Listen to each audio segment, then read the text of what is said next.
మెదక్ జిల్లా రామాయంపేట పట్టణంలోని సోమవారం రోజు సంక్రాంతి పండుగ సందర్భంగా తన ఇంటి ముందు అయోధ్య రామ మందిర నమూనా చిత్ర ముగ్గు వేసి అంతా రామమయం అంటుంది ఓ మహిళ.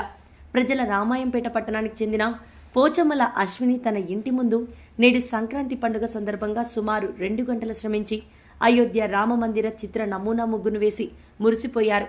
ఈ నెల 22న ప్రధాని మోడీ ఆధ్వర్యంలో అయోధ్యలో రామ మందిర ప్రారంభమవుతున్న సందర్భంగా తమ ఇంటి ముందు ఈ అయోధ్య రామ మందిర చిత్ర నమూనా ముగ్గు వేయడం జరిగిందని ఆమె తెలిపారు.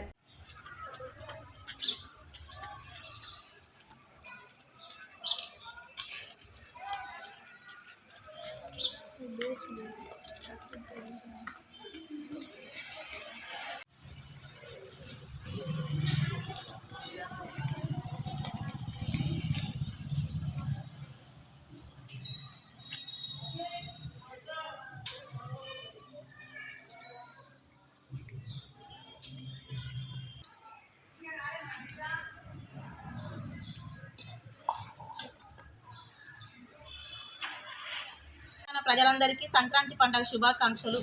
ఈరోజు సంక్రాంతి పండుగ సందర్భంగా రామాయంపేటలో అంటే మా వాకిట్లో శ్రీరామ మందిరాన్ని ముగ్గుతో వేసుకోవడం జరిగింది. మరి ఈరోజు ప్రధానమంత్రి నరేంద్ర మోదీ గారు ఆధ్వర్యంలో మరి ఇలా రామ మందిరాన్ని ఈ నెల 22 నాడు ప్రారంభోత్సవం జరుగుతున్నది. మరి ఆ సందర్భంగా మేము సంక్రాంతి రోజు రామ మందిరాన్ని వేసుకున్నాము. మరి 500 సంవత్సరాల నుంచి ఈ రామ మందిర నిర్మాణం కోసం కొట్లాడుతూనే ఉన్నారు. మరి ఎంతోమంది ప్రాణాలు త్యాగం చేసిరు. వాళ్ళ ప్రాణాల త్యాగంతో ఈరోజు రామ మందిరం ఏర్పడుతుంది. వాళ్ళందరినీ గుర్తు చేసుకుంటూ మనమందరం రామ మందిరానికి ఈ నెల 22 తారీఖు నాడు వెళ్ళాల్సిన అవసరం మన అందరికీ కూడా ఉన్నది.